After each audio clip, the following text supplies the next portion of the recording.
नमस्कार, बहुत स्वागत है आप सभी का। आपके साथ मैं हूं सोनल और आप देख रहे हैं साधना से सिद्धि अनुभव वृत्तांत। जी हां, देश के प्रमुख समाचार पत्रों में शामिल हरिभूमि में आज एक आलेख प्रकाशित हुआ है। यह आलेख शिव और शक्ति के उपासक श्री श्री पंचायती अखाड़ा निरंजनी के महामंडलेश्वर और पीठाधीश्वर स्वामी कैलाशानंद जी गिरी की श्रावण मास में साधना पर प्रकाश डालता है। पिछले दिनों INS 24/7 और हरिभूमि के प्रधान संपादक डॉक्टर हिमांशु द्विवेदी जी को इस महान शिव साधक के दर्शन लाभ का अवसर मिला। सबके लिए तो ये संभव भी नहीं है कि वे कैलाशानंद गिरी जी महाराज के इतना नज़दीक जाएं, उन्हें जानें, उनके तप के सजीव दर्शन करें। लेकिन चूंकि श्रावण मास का अंतिम दिन है और पूरे श्रावण मास एक कठोर तप, साधना, तपस्या में कैलाशानंद जी गिरी लीन रहते हैं, ये इस समय सबके लिए चर्चा का विषय है। हम अपने इस कार्यक्रम के माध्यम से कैलाशानंद जी को नज़दीक से, गहराई से जानने का प्रयास करेंगे। उनसे जिन्हें ये अलौकिक, अद्भुत, अविस्मरणीय अनुभव प्राप्त हुआ है, वो इस वक्त हमारे सामने मौजूद हैं। नमस्कार सर, बहुत स्वागत है आपका। जी धन्यवाद सोनल जी। और जैसा हमने कहा कि बहुत सौभाग्यशाली लोग होते हैं, ऐसे कम ही होते हैं जिनको कैलाशानंद गिरी जी के सामने सीधे बैठने, उनके उस तप को देखने, उनको महसूस करने और उस सिद्धि को जानने का मौका मिलता है।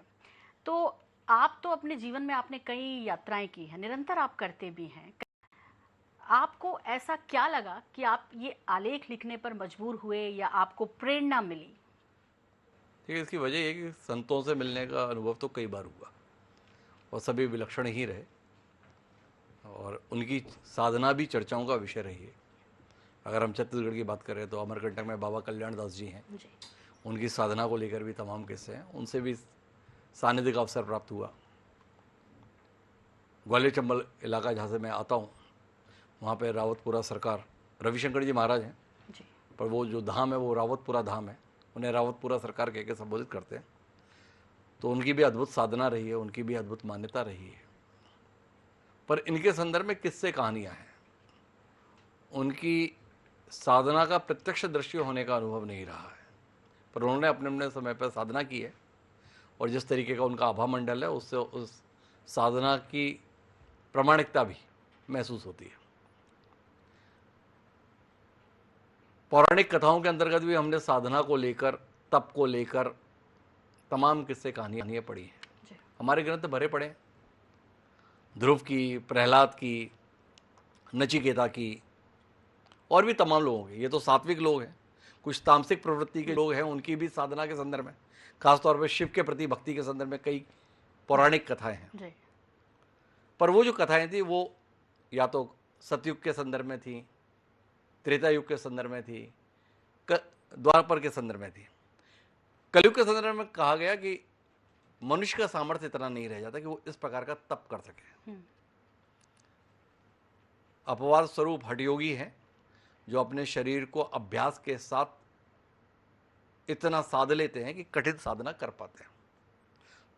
पर इन सब के बीच में कैलाशानंद जी की श्रावण मास की जो साधना है वो निश्चित रूप में हैरत में डालने वाली है, अचरज में डाल देती है। कैलाशानंद जी से मुलाकात का जो अवसर है वो बहुत पुराना नहीं, उनसे मुलाकात भी हमारी कोई बहुत पुरानी नहीं है। करीब 3-4 महीने पहले उनका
में पूजन अर्चन चलता रहता है। वो इधर जल डालते हैं तो फिर जाके बीच में उधर भी जल डालेंगे। जो सब कुछ सेवाएं वो इधर कर रहे हैं वो सेवाएं उधर भी करेंगे। तो वो उन्होंने सिलसिला शुरू किया और ये सिलसिला दिन भर चला 30 जुलाई 2026 और ये सिलसिला रात के 11:20 तक चला। इस दौरान उन्होंने वो निराहारी रहे, मतलब किसी भी प्रकार का कोई अन्न या फल फूल का सेवन उन्होंने नहीं किया, ना ही इस दौरान उन्होंने जल का सेवन किया और लगातार वो सेवा करते रहे महादेव की।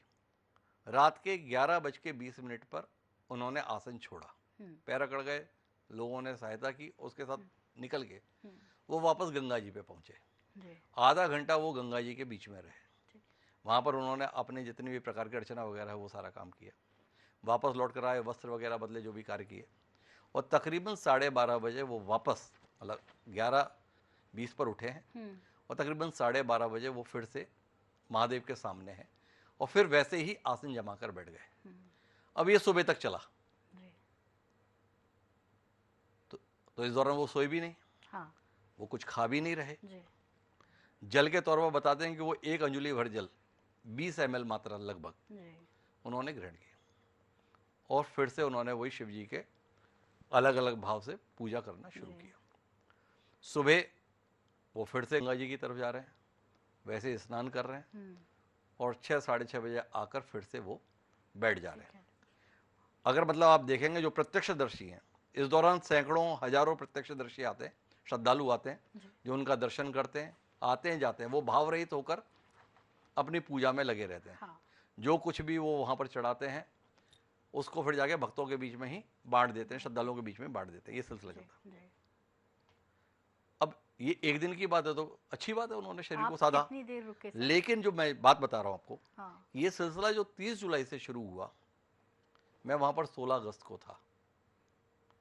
30 जुलाई से लेकर 16 अगस्त तक, अर्थात तक 17-18 दिन हो चुके थे। कैलाशानंद जी पिछले 17-18 दिन से इस दिनचर्या के साथ वहाँ मौजूद थे, अर्थात पूरे दिन में 22 घंटे वह लगातार महादेव की सेवा में है। वह 30 जुलाई से सोए नहीं है, उन्होंने 1 मिनट की भी नींद नहीं ली है, क्योंकि उनकी दिनचर्या सार्वजनिक है। वो कोई बंद कमरे में चल रही पूजा नहीं कि लोगों ने किस्सा बना दिया वो ऐसी पूजा कर रहे हैं। जो कुछ भी हो रहा है वो सबके बीच में हो रहा है, संसार के बीच में हो रहा है, हजारों लोगों के बीच में हो रहा है। और इस अवस्था के बीच में भी जो हैरत में डालने वाली बात है कि हम अनशन पे भी देखते हैं, कई लोग बैठते हैं पर वो बिल्कुल निडाल रहते हैं, पड़े रहते हैं, मतलब लेटे हुए हैं, बड़ी मुश्किल से आवाज़ निकल पाती है, पानी तो कम से कम लगातार पीते हैं।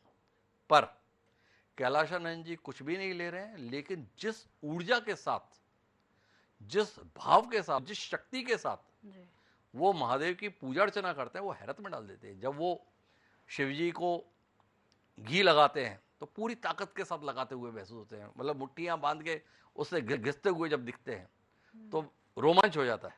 तो इस प्रकार का दृश्य देखने मिलता है।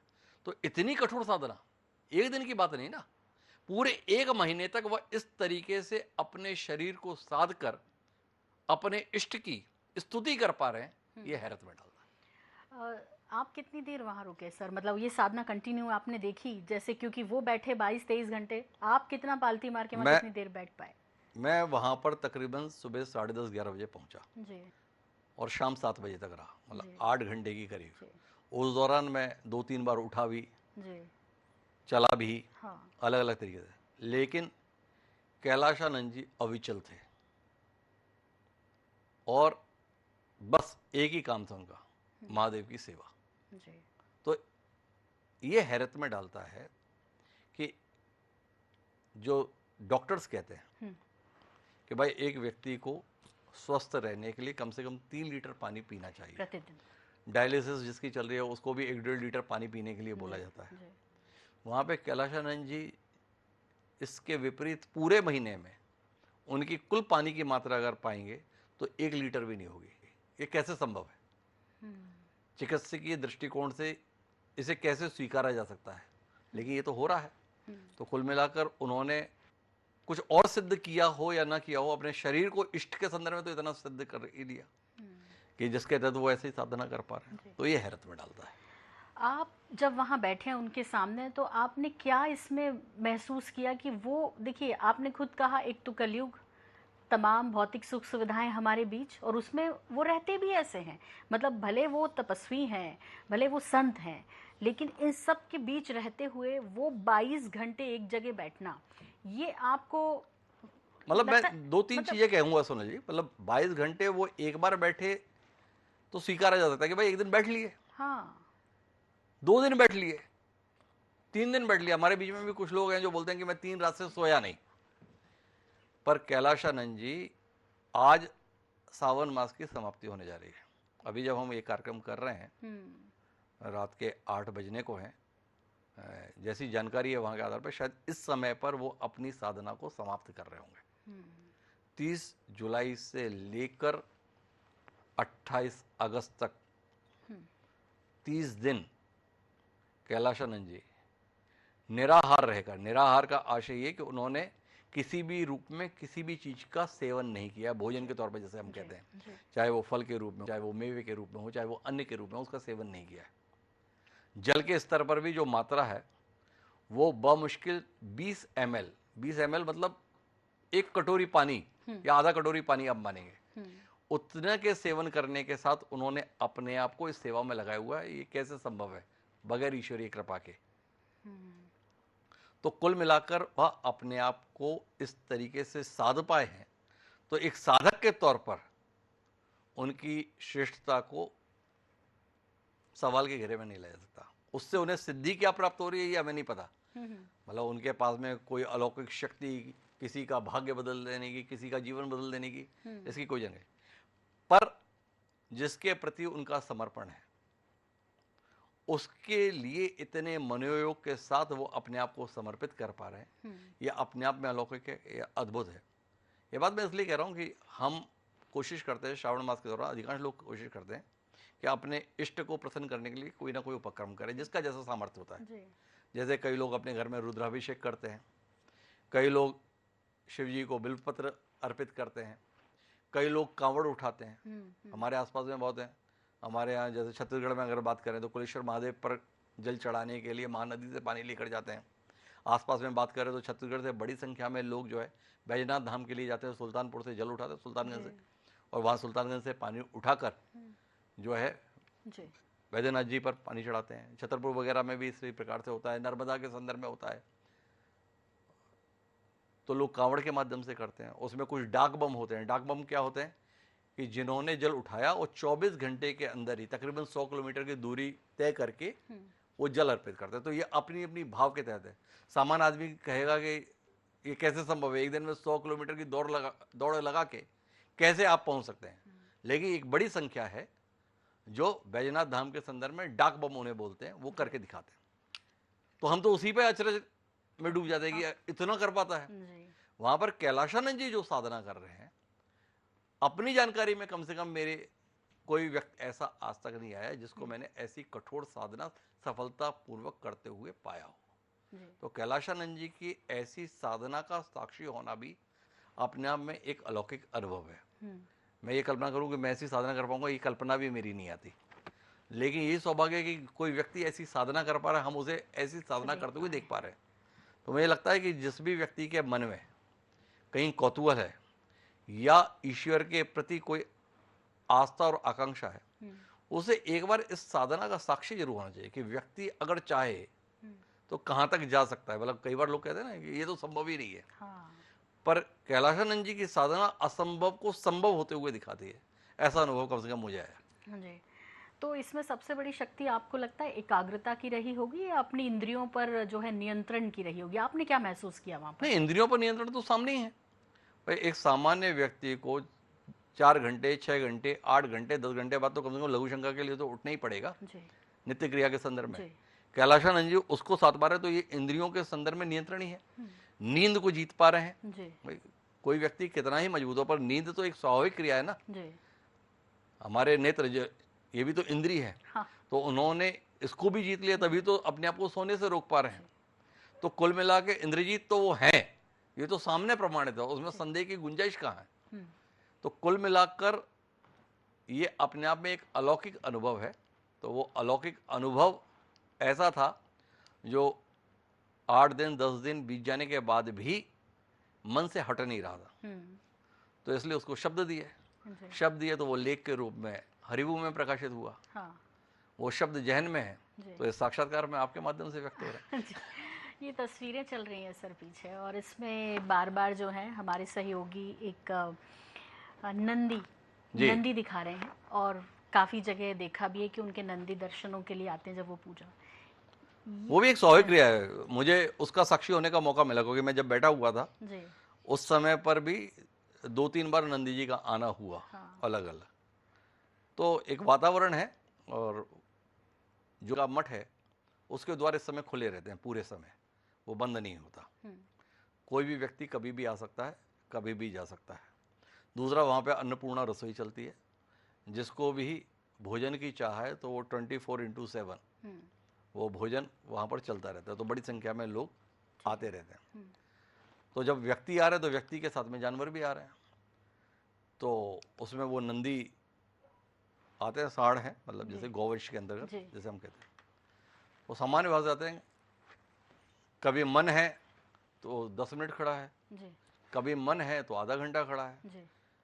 जब वो तीसरी बार आए तकरीबन जब रुद्राभिषेक शुरू होने वाला था, तो वो वहीं पे बैठ ही गए। तो उनके लिए जगह खाली करनी पड़ी सब लोगों को, क्योंकि वो बैठे रहे। फिर जाकर उन्होंने आसन बनाया, वहीं बैठ गए। खुद से आते हैं, खुद से आते हैं, खुद से चले जाते हैं, कोई नुकसान नहीं पहुंचाते श्रद्धालु, कतई नहीं। मतलब ये भी आनंदित करता है, बड़ा दृश्य। आनंदित तो करता है, पहले तो आशंकित करता है नए व्यक्ति को। आनंदित तो जो पुराने हैं वहां पर उनकी सेवा में लगे हुए उनके लिए विषय है। जो श्रद्धालु आए हुए हैं वो तो आशंकित होते हैं कहीं सिंग विंग ना मार दे, मतलब डर तो यही आता है। फिर धीरे धीरे व्यक्ति सहज होता है। अपने सामने भी आए, अपने बगल में हो गए, तो अपन भी थोड़े से समय कहीं दाएं बाएं भी हो गया तो पता चला कि मठ से सीधे अस्पताल जाना पड़ेगा। लेकिन थोड़ी देर बाद समझ में आता है कि वो इस वातावरण के साथ सहज है। इसके अलावा इस दौरान उनके आश्रम में विविध प्रकार के सांपों का आना भी होता है। अच्छा। हाँ, मतलब तो कुल मिला के खुले ऐसे ही तो ये भी एक घटना वहाँ पर देखने सुनने को मिलती है। हालांकि मेरे सामने कोई सांप नहीं आया था, पर लोग ऐसा बताते हैं। तो इस प्रकार का भी दृश्य देखने को वहाँ पर मिलता है। तो शिव जी के साथ तो सभी है ना, भूत पिशाच गण, सभी के संदर्भ में उनका दरबार तो सभी के लिए खुला रहता है, महादेव का। तो कैलाशानंद जी जब इतने भक्ति भाव के साथ सेवा कर रहे हैं, तो जो भी उनसे जुड़े हुए हैं वो उसका साक्षी बनने के लिए आते हैं, ऐसी मान्यता है। सर, बड़ा मेडिटेशन का दौर है, लोग कहते हैं मेडिटेशन करो, धैर्यता आएगी, एकाग्रता आएगी। इतने सारे लोग, आपने कहा सामान्य तौर पे सब वहाँ पहुँच जाते हैं, लेकिन वो जो अपना उनका रुद्राभिषेक या भगवान की पूजा का रहता है, वो पता नहीं, वो एक अलग ही उसमें चले जाते हैं, उनके चेहरे से लगता है। आपने भी अलग से लगता है, मतलब कई चीजें विश्वास न करने योग्य हैं, पर जब आप सामने देख रहे हैं तो आप उसे नकार कैसे सकते हैं। जैसे उन्होंने अपने आप को जिस तरीके से सिद्ध किया है, जैसे मैं बताया कि वो कुछ खा पी नहीं रहे हैं, हाँ। इसके बावजूद उनको ऊर्जा भरपूर बनी रहती है। कलश वाली जैसे आप बात कर रहे थे, चांदी के कलश हैं, 3 या 4 आदमी इकट्ठे होते हैं, और बड़े बड़े ड्रम रहते हैं पानी के, जल के, गंगा जल के, हाँ। और हर कलश तकरीबन 3-3.5 किलो चांदी का है, जिसमें तकरीबन 13-14 लीटर पानी आता होगा। लोग उसे भरते हैं, उनको देते हैं, वो उसे उठाते हैं, एक खास तरीके से वो जल डालते हैं। हम सामान्य तौर पर जल यूँ डालते हैं, पर वो एक ही हाथ से जल डालते हैं। एक हाथ से वो शिव जी को स्पर्श रखते हैं और उसके ऊपर अपना हाथ पलटते हैं। अच्छा। और उसे हाथ को पलटते हैं तो वो जल नीचे गिरता है। और 15 सेकंड में वो कलश खाली होता है, वो उछाल देते हैं, उसे रखते नहीं है। अच्छा। उछाल कर देते हैं और दूसरा कलश पकड़ते हैं और डालते हैं। अब ये बात हुई कि भाई आप ऐसे शिव जी को पकड़ कर क्यों रखते हैं, महादेव शिवलिंग को, और ऐसे डालते हैं। साक्षात्कार में वो बोले कि महादेव बहुत कोमल हैं, तो कलश उनको स्पर्श ना कर जाए, इस चिंता के कारण, इस सुरक्षा के तहत मैं अपना हाथ लगा कर रखता हूं कि कलश धातु है, तो धातु उनको स्पर्श करके कहीं आहत ना कर दे, तो उस भाव के तहत मैं उनको उसके स्पर्श से बचाने के लिए ऐसे रखता हूं। तो एक ही है। जल क्यों डालते हैं? जल के संदर्भ में मान्यता यह है कि जब समुद्र मंथन हुआ था, तो समुद्र मंथन के दौरान कालकूट विष निकला था, उस विष को जन कल्याण के लिए, सृष्टि के को बचाने के लिए शिव जी ने पिया था। ये हमारी पौराणिक कथा है। और शिव जी ने उस विष को, कालकूट विष को अपने गले में रोक लिया था। हाँ, नीलकंठ कहते हैं। नीलकंठ इसीलिए कहते हैं, गला नीला पड़ गया। तो उन्होंने रोक तो लिया, लेकिन उसके कारण उनके अंदर अग्नि बहुत आ गई, गर्माहट बहुत आ गई जी। तो उन्हें शीतलता की जरूरत थी। हाँ। तो शीतलता प्रदान करने के लिए जो भक्त हैं उन्हें जल अर्पित करते हैं। तो कैलाशानंद जी उसी भाव के तहत उन्हें जल अर्पित करते हैं। तो वो एक बार में 1000 घड़े, 2000 घड़े, 5000 घड़े उन पर अर्पित करते हैं, जल अर्पित करते हैं। जब उन्हें ये अनुभूति होती है कि उनके इष्ट को शीतलता अनुभव हो गई है, तब वो उस सिलसिले को रोकते हैं। अब वो सिलसिला 2 घंटे भी चल सकता है, 3 घंटे भी चल सकता है, 4 घंटे भी चलता है। तो एक सामान्य स्वस्थ व्यक्ति भी इस काम को अगर करेगा तो 10-20 मिनट में थक जाएगा, उसका हाथ रुक जाएगा। हाथ कितना दुखेगा, मैं ये सोच पर रही हूँ। कैलाशानंद जी जो पिछले 18 दिन से इस काम को कर रहे थे, वो उस दिन भी उसी ऊर्जा के साथ, उसी गति के साथ उसे कर रहे थे। और वो लोगों को इतना प्रभावित करता है कि मैं अभी सोशल मीडिया पे रील देखता हूँ, तो अब देश में तमाम लोग उसी तरीके से अब शिवलिंग को जल अर्पित करने लगे। तो कैलाशानंद जी की जो शिवोपासना है, देव आराधना है, वो अब जन साधारण तक पहुंच रही है। इसका एहसास रील से देखकर होता है। जी। एक सवाल और है आपसे सर यहाँ पे कि जो कैलाशानंद जी हैं, ये आप जब उनसे मिले, चूंकि आप निजी तौर पे भी उनसे आपने बातचीत की है, उनको देखा भी है, बाकी संतों से क्या ऐसी बात है जो उनको अलग करती है? क्योंकि वो मतलब जिस किस्म की वो साधना करते हैं, जिस प्रकार का तप वो करते हैं, इसके बावजूद भी वो अपने आप को बहुत सहज बना कर रखते हैं। उनकी सरलता उनका बहुत बड़ा गुण है। अमूमन संत बोलते तो हैं कि विनम्र रहना चाहिए, पर अधिकांश संतों के संदर्भ में उग्रता देखने को मिलती है। और अगर आभा मंडल हो तो उसका अहंकार भी देखने को मिलता है। अन्यथा नहीं लेंगे जो संत समाज है, लेकिन आप अधिकांश देखेंगे तो बड़ी जल्दी गुस्सा हो जाएंगे। पर कैलाशानंद जी के साथ में सरलता, सहजता उन्हें विशिष्ट बनाती है। उनकी विद्वता है। किसी भी विषय पर बात कीजिए, वो शास्त्रोक्त बात करेंगे, आपको कोई ना कोई संस्कृत की पंक्ति के साथ में समझाने की कोशिश करेंगे। तो ये है। और दूसरा, वो दोनों प्रकार की साधना करते हैं, जल की भी और अग्नि की भी। जैसे श्रावण मास में वो जल के साथ में पूरी साधना कर रहे हैं। अभी जब नवरात्रि आएगी तो इसके उलट वह यज्ञ के माध्यम से, हवन के माध्यम से साधना करेंगे। तब वो 9 दिन अनवरत ये साधना करें। तो अद्भुत है। कुल मिला के मेरा ऐसा मानना है कि अपने जीवन में आप तमाम धार्मिक स्थलों पर जाने की कोशिश करते हैं जी। देव दर्शन की कोशिश करते हैं, पर हमारे यहाँ देव को पाने के लिए देवत्व को पाना होता है। मतलब स्वयं को ईश्वर में समाहित कर लेना होता है। तो आप स्वयं को तो कर नहीं पा रहे हैं, पर जो कर पा रहा है उसका साक्षी जरूर बनने की कोशिश करनी चाहिए। तो जब भी मौका है तो मैं निश्चित रूप से कहूँगा कि लोगों को कैलाशानंद जी की साधना का साक्षी बनने का अनुभव जरूर करना चाहिए। ठीक है। आखिरी सवाल है सर, आप वहाँ गए थे पत्रकार के तौर पे और श्रद्धालु के तौर पर जी। ज़्यादा आप श्रद्धालु के तौर पर गए थे, क्या वापस लेकर लौटे हैं वहाँ से? सुकून, शांति, जिसकी जीवन में सबसे ज़्यादा ज़रूरत होती है। हालांकि मेरे जीवन में वैसे भी बहुत है, पर कुल मिलाकर शायद इसीलिए है कि ऐसे अवसर मुझे मिलते रहते हैं। कैलाशानंद जी के पास होकर आना इस श्रावण मास की मैं अपनी सबसे बड़ी उपलब्धि मानता हूँ। ठीक। तो चमत्कार कहते हैं लोग कि चमत्कार होते हैं, आप कहेंगे क्या कि हाँ आपने देखे या इसको आप सिद्धि करें? कैलाशानंद जी की साधना अपने आप में चमत्कार है, इनकार नहीं मेरा। बहुत बहुत शुक्रिया सर, आपकी इस यात्रा वृत्तांत के माध्यम से जो हमारे पाठक हैं हरिभूमि के, उन्होंने तो पढ़ा ही बहुत विस्तार से, और मुझे लगता है कि जिस अंदाज में आपने लिखा है वो खुद उस यात्रा में शामिल होकर वहाँ तक पहुँचे, ऐसा महसूस हुआ।